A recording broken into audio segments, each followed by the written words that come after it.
এই ব্যবসা গরম, আপনার বাচ্চাও থেকে থেকে অসুস্থ হচ্ছে, এই নিয়ে আপনি চিন্তিত? চিন্তা করবেন না। আমি ডক্টর অভিক গুপ্ত ক্লিনিকা ডায়াগনস্টিক্সের তরফ থেকে আজ এসেছি শুধুমাত্র আপনাদের জন্যে কি করলে আর কি না করলে বাচ্চারা বারে বারে অসুস্থ হবে না এই গরমে সেইটা বলতে। প্রথমত আমাদের যেটা সবার আগে ভাবতে হবে, বাচ্চা এই গরমে প্রচুর জল তার শরীর থেকে বেরিয়ে যাচ্ছে, মানে ডিহাইড্রেশন হচ্ছে।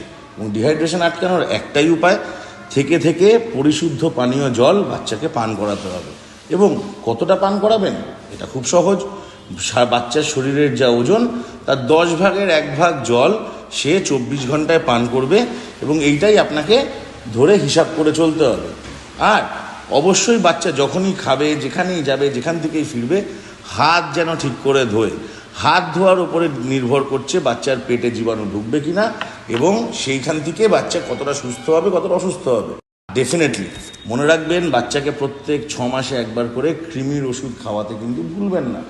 কারণ খুব সহজ, বাচ্চা বাইরে যাচ্ছে, খেলছে, বিভিন্ন জিনিস মুখে দিচ্ছে, ফলে সবসময় কৃমির সংক্রমণ হওয়ার থেকে তার কিন্তু একটা রিস্ক থাকছে। সেই রিস্ককে কাটানোর একটাই উপায়, প্রত্যেক 6 মাসে একবার বাচ্চাকে কৃমির ওষুধের একটা কোর্স করিয়ে দেওয়া।